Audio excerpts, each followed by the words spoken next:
Hello बच्चों, अलंकार के इस वीडियो में हम अर्थालंकार में मानवीकरण और अतिशयोक्ति अलंकार के कुछ उदाहरण पढ़ेंगे। मानवीकरण अलंकार में आपका पहला उदाहरण है, लो यह लतिका भी भर लाई, मधु मुकुल नवल रस गागरी। अब गागर भरना यानी घड़े को भरने का काम कौन करते हैं? स्त्रियां करती हैं या इंसान करते हैं। तो यहाँ पर लतिका यानी बेल को जो है वो कैसे दिखाया गया है? जैसे स्त्री घड़े भरती हैं ऐसे ही लतिका के अंदर पराग या मधु है, इसलिए यहाँ पर लता का मानवीकरण किया गया है। तो ये मानवीकरण अलंकार है। दूसरा उदाहरण है, आए महंत वसंत। ये उदाहरण जो है रूपक अलंकार का भी है और मानवीकरण का भी है, क्योंकि वसंत ऋतु की तुलना महंत से की गई है। महंत कौन होते हैं? जैसे पंडित पुजारी होते हैं, ऐसे मंदिरों में महंत होते हैं। तीसरा उदाहरण है, ऋतुओं की रानी कहलाती, पहन वसंती ताज है आती। जैसे राजा या रानी ताज पहनते हैं, वैसे ही ऋतुओं की रानी वसंत को जो है ये बताया गया है कि वो जो ऋतुओं में रानी है और ताज पहन करके आती है, क्योंकि वो सभी ऋतुओं में श्रेष्ठ मानी जाती है। मानवीकरण अलंकार का चौथा उदाहरण है, और सरसों की न पूछो, हो गई सबसे सयानी, हाथ पीले कर लिए हैं, ब्याह मंडप में पधारी। अब ये जब सरसों पक जाती है और उस पर पीले फूल आ जाते हैं, तो जैसे हमारे यहाँ परंपरा है कि लड़की की शादी होने के लिए हम बोलते हैं कि इसके हाथ पीले कर दिए क्या। तो यहाँ पर सरसों की तुलना उस लड़की से की गई है जो अब सयानी हो गई है और उसके जैसे हाथ पीले कर दिए गए हैं और वो ब्याह के मंडप में, विवाह के मंडप में पधारी है।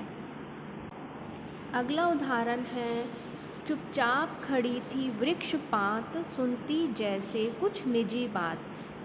जैसे इकट्ठे लंबे एक साथ एक लाइन में वृक्ष लगे रहते हैं, पेड़ लगे रहते हैं, तो कभी उनको देखकर कल्पना कर रहा है कि जैसे वो एक लाइन में जैसे लोग खड़े रहते हैं, ऐसे वो वृक्ष की पंक्ति जो है खड़ी हुई थी और ऐसे चुपचाप खड़ी थी जैसे किसी की पर्सनल बात को, किसी की निजी बात को वो सुन रही हो।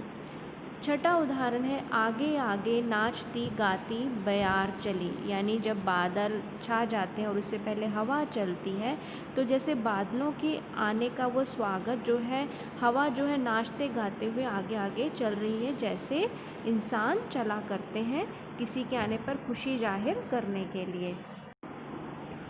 नेक्स्ट उदाहरण है, सो गई आंधी मलय की। अब मलय क्या है? मलय पर्वत। तो वहाँ से चलने वाली जो हवा है, तेज हवा है, आंधी है, वो जब थम गई तो कवि ने कल्पना की जैसे सो गई आंधी मलय की। जैसे इंसान सोते हैं ऐसे कल्पना की आंधी के बारे में। तो यहाँ भी मानवीकरण अलंकार है। आपका नेक्स्ट मानवीकरण अलंकार का उदाहरण है, फाग गाता मास फागुन, है कई पत्थर किनारे, पी रहे चुपचाप पानी, प्यास जाने कब बुझेगी। एक तो जो फागुन महीना होता है वो गा रहा है, जो होली के आसपास का महीना होता है, तो इंसानों की तरह गाने की कल्पना। फिर है कई पत्थर किनारे, पी रहे चुपचाप पानी। तो नदी के किनारे जो पत्थर पड़े रहते हैं, तो वो ऐसा लग रहा है जैसे वहाँ पर पड़े हुए पानी पी रहे हैं और उनकी प्यास है कि वो जाने कब बुझेगी। तो पत्थरों के साथ इंसानों की तरह पानी पीने की कल्पना, ये क्या है? मानवीकरण अलंकार। नेक्स्ट उदाहरण है, कली से कहता था मधुमास, बता दो मधु मदिरा का मोल। मधुमास यानी जो वसंत का महीना होता है, तो वो जैसे कली से पूछ रहा हो कि तुम्हारे अंदर जो पराग है, मधु है, उसका मोल क्या है। फिर 10वां उदाहरण है, यह हरा ठिगना चना, बांधे मुरैठा शीश पर, छोटे गुलाबी फूल का। अब चने का खेत है, उसमें छोटा सा उसका पौधा होता है, तो वो ठिगना चना कवि ने बोला है, और उसका फूल गुलाबी है, तो ऐसा लग रहा है जैसे वो दूल्हा जो है गुलाबी पगड़ी बांध लेता है, ऐसे ही उस चने के पौधे ने सिर पर जो है वो पगड़ी बांध रखी हो।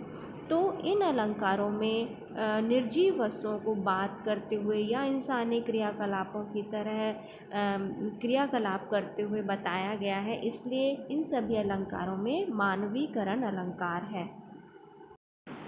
आपका नेक्स्ट अर्थालंकार है अतिशयोक्ति, जिसमें किसी बात को बहुत बढ़ा चढ़ाकर कहा जाता है। इसका पहला उदाहरण है, देख सुदामा की दीन दशा, करुणा करके करुणानिधि रोए, पानी परात को हाथ छुयो नहीं, नैनन के जलसों पग धोए।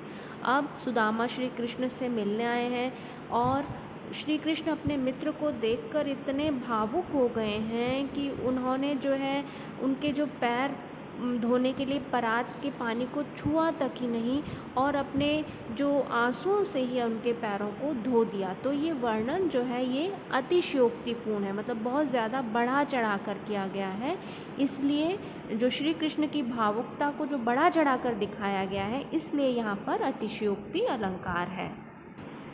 अतिशयोक्ति अलंकार का अगला उदाहरण है, दलन के दरारन ते कमठ करारे, फूटे केरा के से पात बिहराने फन शेष के। अब यहाँ पर जो है शिवाजी की सेना का बहुत बढ़ा चढ़ाकर वर्णन कर रहे हैं कवि। तो शिवाजी की सेना के चलने से, कमठ मतलब जो कछुआ होता है उसकी जो पीठ है उसमें दरार आ गई है, ठीक है। और जो शेषनाग है उसके जो केरा के से पात मतलब केले के पत्ते की तरह, जैसे केले के पत्ते फट जाते हैं ऐसे शेषनाग के फन जो है वो फट गए शिवाजी की सेना के चलने से। तो यहाँ पर अतिशयोक्तिपूर्ण वर्णन है, बहुत ज़्यादा बढ़ा चढ़ा करके वर्णन किया गया है शिवाजी की सेना की वीरता का। अतिशयोक्ति का तीसरा उदाहरण है, बाण नहीं पहुँचे शरीर तक, शत्रु गिरे पहले ही भू पर। अब यहाँ पर इतनी वीरता का वर्णन किया गया है कि जो बाण है वो शत्रु के शरीर तक पहुँचे ही नहीं और उनका इतना प्रताप था कि वो जो शत्रु के सेना के जो लोग थे, वो शत्रु जो थे वो पहले ही धरती पर गिरकर ख़त्म हो गए, समाप्त हो गए। अगला उदाहरण है, आगे नदियाँ पड़ी अपार, घोड़ा कैसे उतरे पार, राणा ने सोचा इस पार, तब तक चेतक था उस पार। यहाँ महाराणा प्रताप के घोड़े चेतक का वर्णन है अतिशयोक्तिपूर्ण, जिसमें जब वो राणा जी जा रहे होते हैं तो रास्ते में नदी आ जाती है और काफ़ी चौड़ी नदी होती है। तो राणा तो सोच रहे होते हैं घोड़े पर कि ये घोड़ा नदी को कैसे पार करेगा, लेकिन राणा तो सोच ही रहे होते हैं कि इससे पहले चेतक जो है उस नदी को छलांग लगा करके पार कर देता है। तो यहाँ पर भी बढ़ा चढ़ाकर वर्णन है, इसलिए अतिशयोक्ति अलंकार है।